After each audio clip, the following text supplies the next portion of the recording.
En général, enfin, on a affaire aux hommes, enfin, comme représentant telle ou telle fonction, enfin, que ce soit l'épicier à qui on achète des pommes, ou le boulanger enfin, à qui on achète du pain. Ça pourrait être n'importe quel autre épicier ou n'importe quel autre boulanger. Autrement dit, on ne voit à travers l'individu que sa fonction. Aimer quelqu'un, enfin, c'est ne pas le réduire à une fonction quelconque, mais de voir en lui que sa singularité, que le fait qu'il est cet individu, qu'il existe, et dire oui à son existence, souhaiter que cette existence dure. Et que c'est seulement dans la mesure où quelqu'un vous trouve unique qu'on peut se sentir vraiment exister. Si Dieu est conçu comme étant absolument unique, il va de soi que pour lui, chacun de nous est de même absolument unique. Alors ça peut être un idéal, une chimère, un rêve, etc. Mais je crois que c'est ce que toutes les affections humaines tentent de reproduire à leur niveau. Le monde, effectivement, c'est vivre dans plusieurs. Enfin, c'est vivre dans un monde où il y a plusieurs hommes, où il y a beaucoup d'hommes, enfin, où il y a des millions et des milliards d'hommes. Mais dans tout amour, il y a une solitude qui se crée, une solitude de deux personnes en quelque sorte, dont chacune est unique pour l'autre. Alors évidemment, ça peut ne pas durer. Hein. À partir du moment où les deux personnes en question ont un enfant, par exemple, où elles sont trois, ça refait un monde, enfin ça refait une société, mais l'amour proprement dit suppose un moment de suspension du monde.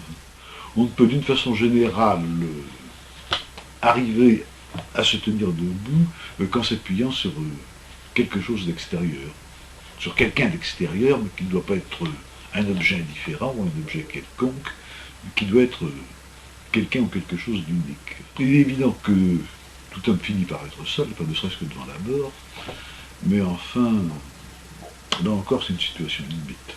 Tant que l'homme est vivant, il va de soi qu'il vit dans un monde où il y a d'autres hommes, où il y a du pluriel, où il y a du duel, enfin au sens grammatical du terme, en quelque sorte.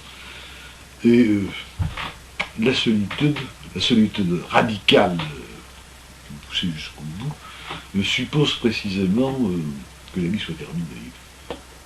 C'est le moment où on se retrouve absolument seul. Mais ça, je ne peux pas en dire plus.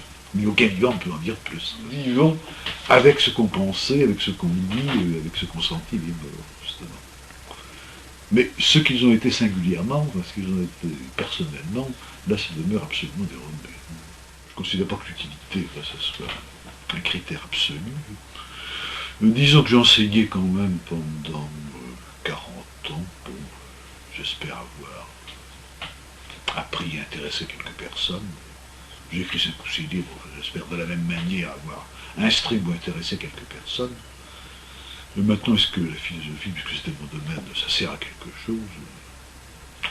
Là, c'est tout un problème. Je crois que toutes les formes supérieures de la culture, de toute façon, sont carrément inutiles. Qu'il s'agisse de la philosophie, qu'il s'agisse de l'art, qu'il s'agisse de la musique, puisque je sais que les musiciens toi-même, ce sont des choses qu'on peut vivre sans, mais moins bien.